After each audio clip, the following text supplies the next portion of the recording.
Hello everyone! Welcome back to our YouTube channel. So, meron tayong updates ngayon about sa Celebi Asia app, about sa swapping. So, ngayon, itatry ko ngayon na iswap yung aking Celebi points sa Fancy wallet ko. So, unahin muna natin. Punta tayo sa ating Celebi app.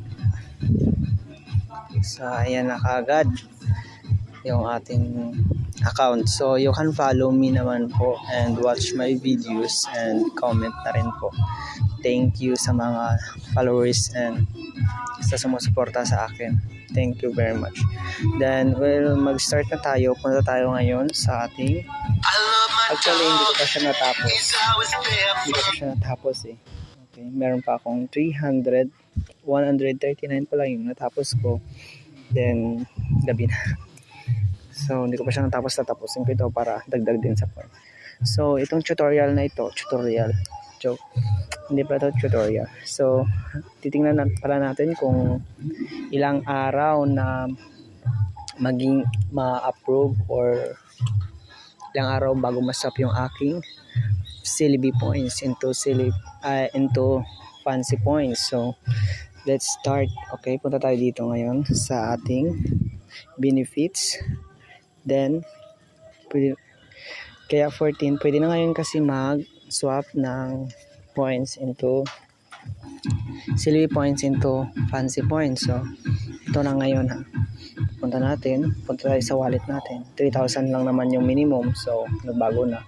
Kaya punta tayo dito. Mayroon akong 14,000 points kasi dati nakapag-swap na rin ako. Then 2 days or one day lang ata ang tinagal bago nakaswap. So ngayon titingnan natin kung ilang araw nga ba, kung magiging 9 days, 5 days or ganun na nga. Yung sabi kasi nila is hindi na daw paying si Celebi Asia app. So titingnan natin yung patotohanan.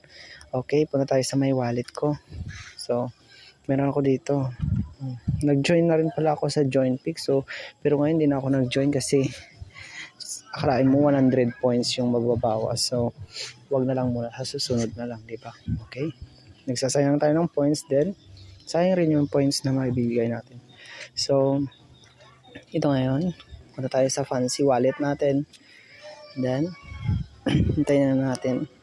So, meron akong Celebi points, 14,240 points. So, i-swap natin ngayon all kasi ito na ngayon yung minimum niya is 3,000 points na. Then, yung nabawas sa akin is mahigit to 1,000. Mahigit 1,000. 13, 14. Oh, mahigit 1,000. 1, 2. 1, 1. Okay?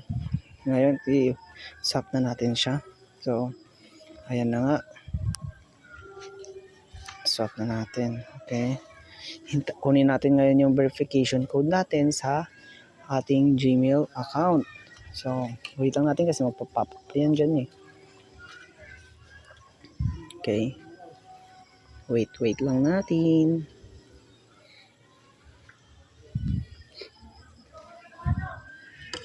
Patang tagal. So, ang ganito ang gagawin natin. Punta tayo ngayon sa ating Gmail account. Then, actually, so ayan makikita niyo si Shopee. Nandiyan na rin. Loading. Ito, kanina pa ito kasi nag-try ako bago ako pag-record. So, bakit parang wala? Ay, meron na pala. Okay, ito na. Dalawa siya, 537. So, ito na 2992. Okay. Confirm lang natin. Then, balik tayo. Ako, parang babalik tayo. Okay. Confirm na natin. Okay. Nakikita nyo ba yan? Success ka agad. 2,000 pala. Nagkamali na naman ako sa total. Okay. Wait lang natin. Masap na ata. Okay, titingnan natin sa history. Ayun na. Hindi pala dyan. Sa swap history. Okay, yan na. Nasap ko na yun. Completed na siya. Nag-cancel ako ng dalawa kasi gusto ko ibalik muna. Then para isang gas fee lang yun. Pero hindi pala. Ganun pa rin. So, ayan na. 15 fancy points na ako ngayon. So, madali lang. Pero hindi ko pa alam kung sa fancy point to fancy token. So, hindi ko muna siya i-withdraw lahat ha. Pero, yun na nga. Export natin siya. Pag export kasi, 30,000 points yung minimum niya. So, hindi pa natin kaya yun. Bali, dito muna tayo. Kaya, sa nanonood, thank you. Yan lamang ang after 30 points, i-update ko kayo ulit. Then, you can ask me naman sa ating CDB app sa page ko. Kaya, pwede naman din kayo mag-message doon. And nagre-reply naman ako doon dahil open ako lagi doon. So, yun lamang at maraming salamat.